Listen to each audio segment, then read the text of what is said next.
Russians. And we hope that they'll say yes, to peace. The ball is now in their court. And, but again, the president's objective here is, number one, above everything else, he wants the war to end. And I think today Ukraine has taken a concrete step in that regard. We hope the Russians will reciprocate. Well, just to add to the Secretary's comments, the Ukrainian delegation today made something very clear, that they share President Trump's vision for peace.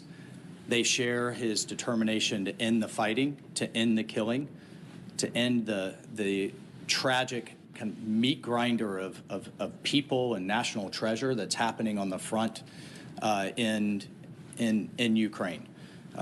Number one. Number two, they made concrete steps and concrete proposals, not only accepting our proposal for a full ceasefire, which you can see the details of which are in our joint statement that we released together. But we also got into substantive details President Trump's national security advisor. How this war is going to permanently end, what type of guarantees they're going to have for their long-term security and prosperity, but also really looking at what it's going to take to finally end this, the horrific fighting. The other piece that I just want to make very clear is President Trump started this diplomatic effort in the Oval Office, talking to both leaders, both President Putin and President Zelensky back to back. And now that shuttle diplomacy continues. We have a named delegation in terms of next steps from the Russian side. We have a named delegation in terms of next steps from the Ukrainian side. I will talk to my Russian counterpart in the coming days.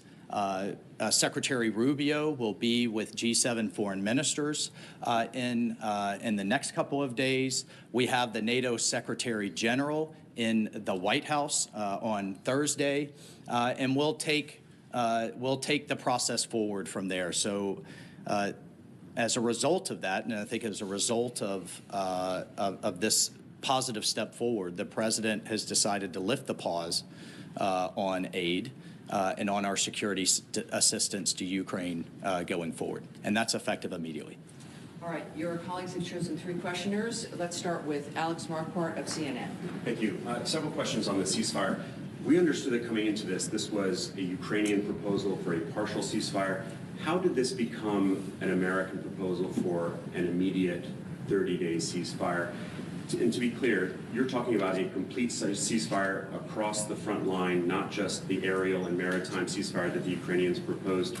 And then finally, how do you expect to take this to the Russians? Is it Mr. Witkoff, who we understand is heading to Moscow later this week? Will he deliver that to Putin? Will it be President Trump to President Putin? Will it be you and your counterparts? How will that actually happen and when? Well, on the first point, your question is yes. That's the offer. The offer is to stop the shooting. The goal here is the only way out to end this war is to negotiate out of it. There's no military solution to this war. The solution to this war and the way to end it and to achieve the president's objective of peace is to negotiate. But before you can negotiate, you have to stop shooting at each other. And that's what the president has wanted to see, and that's the commitment we got today from the Ukrainian side, their willingness to do that.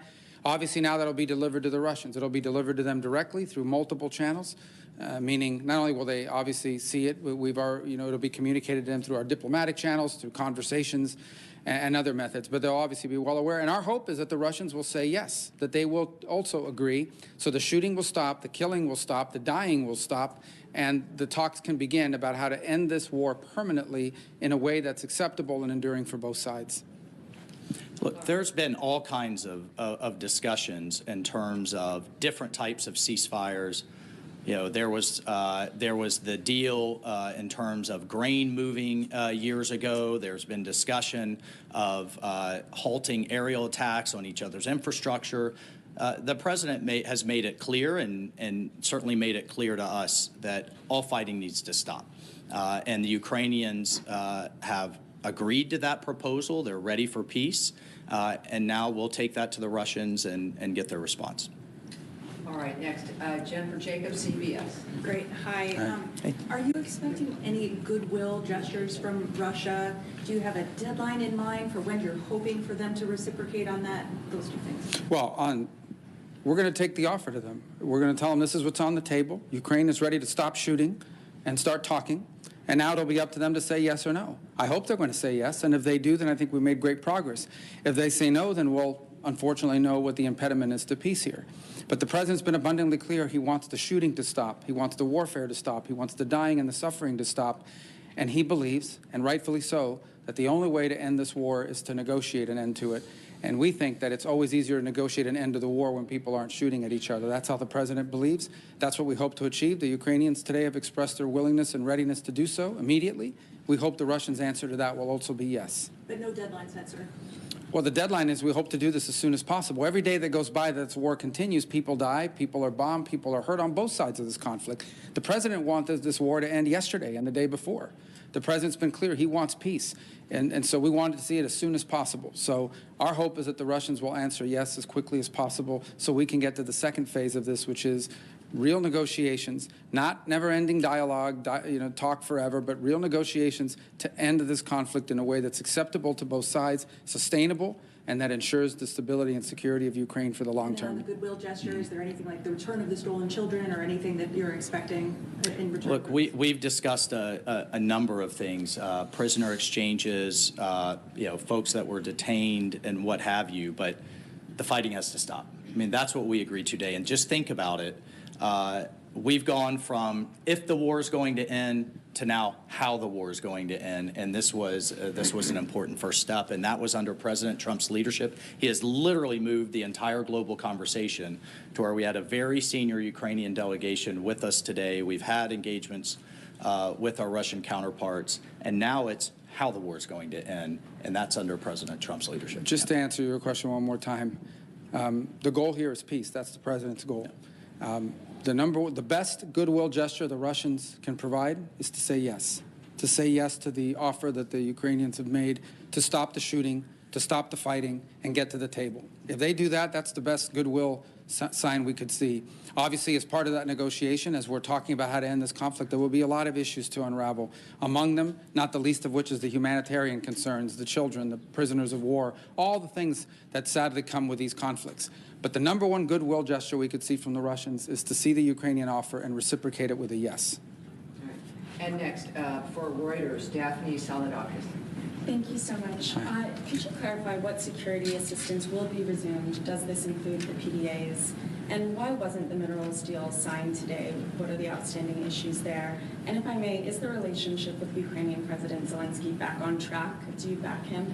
Well, let me answer the second or the third. You had two, and then I'll let the security advisor talk about the defense and security assistance. On the second question, well, let me answer first on the minerals deal. As part of our communication today, that is something that was negotiated through our Treasury and his counterpart on the Ukrainian side. And so the president, and you see that expressed, both presidents will instruct the appropriate members of our governments to bring to finality the signature of the deal and the signature of this agreement. So that was communicated today, and that's going to happen. That was not the subject of our talks today. I thought I expressed that on our way in. We were here in pursuit of peace. That doesn't mean the minerals deal is not very important. It most certainly is, and we expressed that today in the statements we put out jointly, that the president, our respective presidents, have instructed the appropriate members of their governments to bring this to finality and to conclusion. The second part of your question was? Does the security assistance include the... No, there was one after that. And the Zelensky relationship There we go. back on track? Yeah. What's back on track here, hopefully, is peace. That's what matters the most. I know everyone's looking for who likes this is serious stuff, okay? This is not Mean Girls. This is not some episode of some television show. This is very serious. Today people will die in this war. They died yesterday, and sadly, unless there's a ceasefire tonight, they'll die tomorrow. The president wants that to stop. That's what he's interested in here. That's why we came here. That's why we're grateful for the Kingdom of Saudi Arabia hosting us here. And what we leave here with today is a commitment that the Ukrainians are ready to stop fighting. They're ready to stop the shooting so that they can get to the table and bring about peace for their country and for the world on the security. Well, I mean, I just can't echo enough. President Trump's president of peace. That's what he's demanding, and he's willing to take tough measures on all sides to drive that home. And in terms of the security assistance, it's the current presidential drawdown authority. I'll refer to the Defense Department on the eaches of what munition was where in the process, but it's the current PDA that will proceed to the Ukrainians.